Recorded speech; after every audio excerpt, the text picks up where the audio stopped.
네, 의대를 지원하려고 하는 많은 학생 여러분들 잘 보고 계시나요? 대입 컨설팅 명가 고등어TV입니다. 고등어TV에서 지금 쭉 진행하고 있는 것은 2016학년도 의대 입시를 꼼꼼하게 정리해보는 그런 시리즈를 얘기하고 있습니다. 이번이 7번째 시간입니다. 논술인데요. 논술 같은 경우는 뻔하죠. 최저학력 기준이 있느냐 없느냐 이게 중요하죠. 최저학력 기준이 없는 경우는 딱 한 경우밖에 없다라고 했고, 그 다음에 또 뭐가 중요한가요? 논술 유형이 중요하죠. 논술 유형은 크게 한 3가지 정도로 구분해 볼 수 있겠다. 이렇게 먼저 나눠볼 수 있습니다. 요거를 이렇게 표로 이렇게 만들어 놨습니다. 의학과 논술 전형 나와 있죠. 여기를 쭉 보시면은 수능 최저가 없는 거는 어디인가요? 지금 성균관대 과학인재 전형 요거 하나만 최저가 없고, 나머지들은 논술이 50 내지 80% 정도 반영이 되는 것이 의학과의 논술 전형이다 라고 보시면 되고, 그 다음에 최저학력 기준이라고 하는 것은 대부분 어떤 건가요?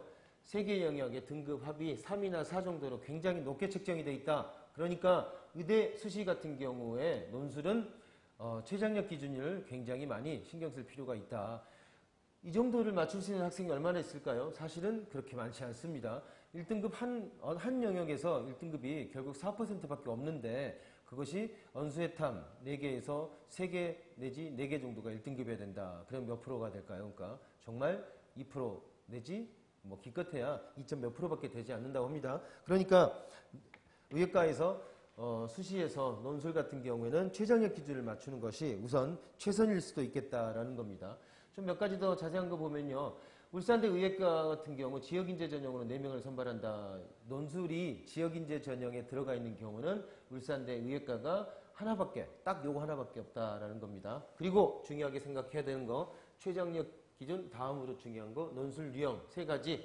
수리논술, 수리과학논술, 수리에다가 수학에다가 과학이 들어간 논술이 있다라는 겁니다. 그리고 이제 또 하나 뭐가 있나요?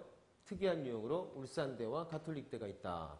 울산대는 의학논술, 가톨릭대는 수학과학에다가 보건의료논술. 근데 이게 배점이 수학과 같거나 이쪽도 수학과 같기 때문에 오히려 이런 대학들 같은 경우는 특별하게 전략적으로 만약에 이런 부분을 좀 특화시켜서 준비한다면 논술이라는 게 뭡니까? 의대에서는 굉장히 사실은 그 박빙의 차이일 수밖에 없기 때문에 이런 데 같은 경우를 좀 전략적으로 준비해서 본다면, 시험을 준비한다면 조금 더 승산이 높아질 가능성도 있겠다라는 것입니다.